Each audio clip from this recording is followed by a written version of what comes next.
my buddy Aiden. He's gonna make himself a vid and hanging in the featheretta. Gonna make ourselves a song, and nobody ever tells us if the things we do are wrong.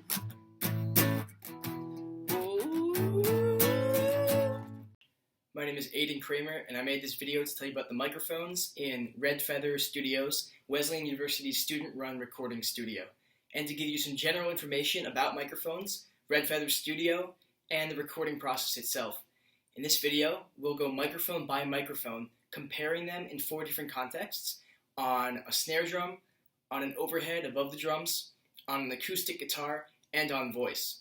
Then we'll go and talk about some details about the microphones we used, and last we'll do a little tour of Red Feather, talking about some of its features and how to use them. So I'm going to be giving you a bunch of information throughout this video. I won't be offended if you just skip to the part you want. I just hope you get information out of this and you don't have to hear me talk for too long, because I've been doing this for 21 years and man, I am tired. And I won't be offended if you skip my voice, because mainly I don't know if you do it. If I saw you skip part of this video, I'd be furious. Let's talk about microphones. 3 most common and standardly used types of microphones, which are the dynamic condenser and the ribbon microphone.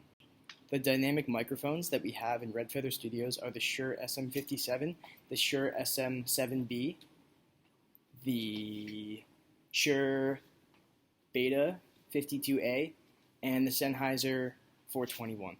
Dynamic microphones are generally sturdy and robust and harder to break, and so they will last a long time. They usually have cardioid directionality.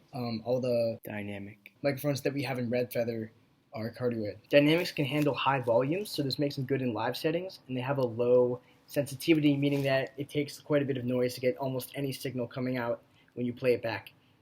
This makes them better at noise reduction from the ambient and background noises that you wouldn't want. The quality of the sound is generally darker. It has a higher response in the lower and mid-range frequencies, and they're less sensitive to details.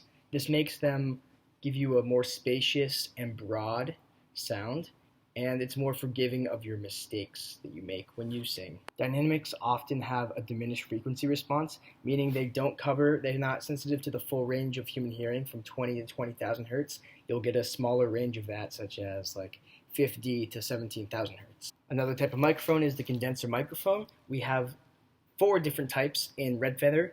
We have 3 large diaphragm condensers and 1 small diaphragm condenser. The large diaphragm condensers we have in Red Feather Studios are the AKG C414, the Rode NT1A, and the SE-X1. The small diaphragm condenser we have is the AKG C451B. Condenser microphones are more fragile, so if you drop it, it will probably break. They're more sensitive and pick up more details of the sound. Compared to a dynamic, a condenser is generally brighter, crisper, and clearer.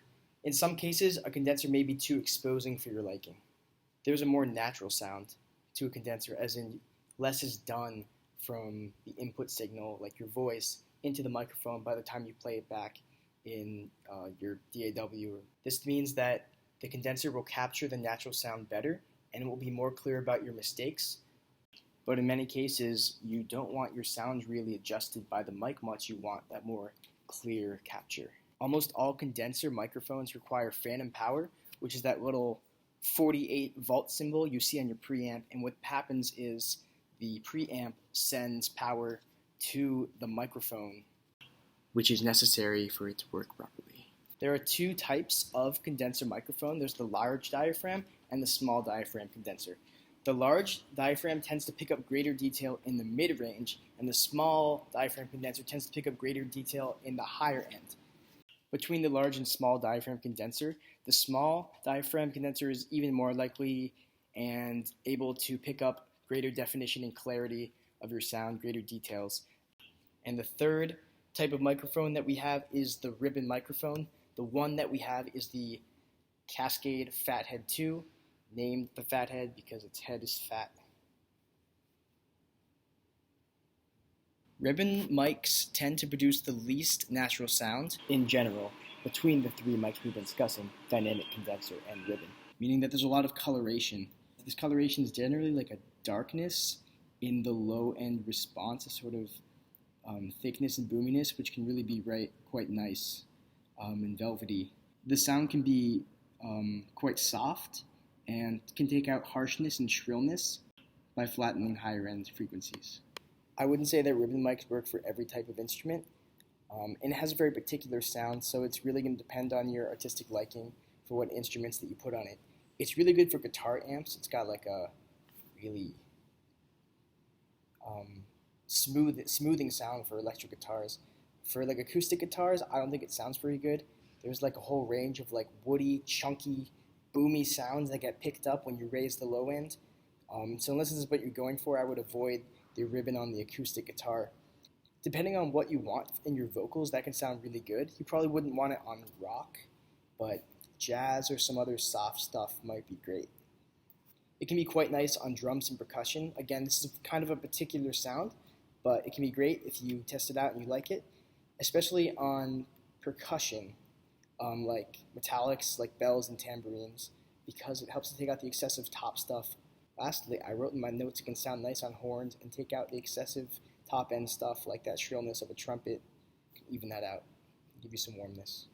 And just a general note about the types of mics. Everything I've described here can really vary among the mics. You can have something that I describe more as like a dynamic mic in a condenser mic because technology has come pretty far and people have experimented because of capitalism and stuff. You're probably wondering, how do I set this thing up? What are all these buttons? What are all these snakes and chords and red feather? Here we go. So let's get into the demo of the different recordings, microphone by microphone, on the 4 different instrument setups. These recordings have no pre or post processing such as plugins. However, I do adjust the level for each take, so it's not as if you're hearing the natural gain response of these microphones. They were adjusted to sound approximately the same loudness. I used the same microphone placement, technique, and distance for each instrument. For snare, the mic is about 6 or 7 inches above the snare, pointed about a third of the way between the rim and the center of the drum, so a third of the way from the rim, and the angle is towards the center just slightly. For Benji's vocals, he stands about 10 inches away from the microphone, and we use a pop filter in every case except for the SM7B, which comes with its own filter. For acoustic guitar, we mic from about 6 or 7 inches away, and we point between the 3rd and 4th strings just a little bit towards the bridge from the center hole. In miking the overhead drums, you typically use 2 microphones, but for our purposes, just to demonstrate the sound of each microphone, we use just 1. We did our best to have the overhead drum mic point straight down, directly down to the center of the drum kit, although sometimes accidentally the microphone would point just a little bit towards the drummer as opposed to getting a really consistent directly down to the center of the kit. We had our mic about 6.5 or 7 feet above the ground and pointed into the center of the drum kit, not any way to the left or right, and sort of pointing in like a central point that's not more forward than back within the drum kit. It's worth mentioning that we mic'd both the snare recording and the overhead drum recording at the same time. So in the video there's 2 microphones, but when he's just doing the snare, you can trust that it is the snare mic going, and when he's doing the whole riff with all the drums, you can trust it's the overhead mic that's recording.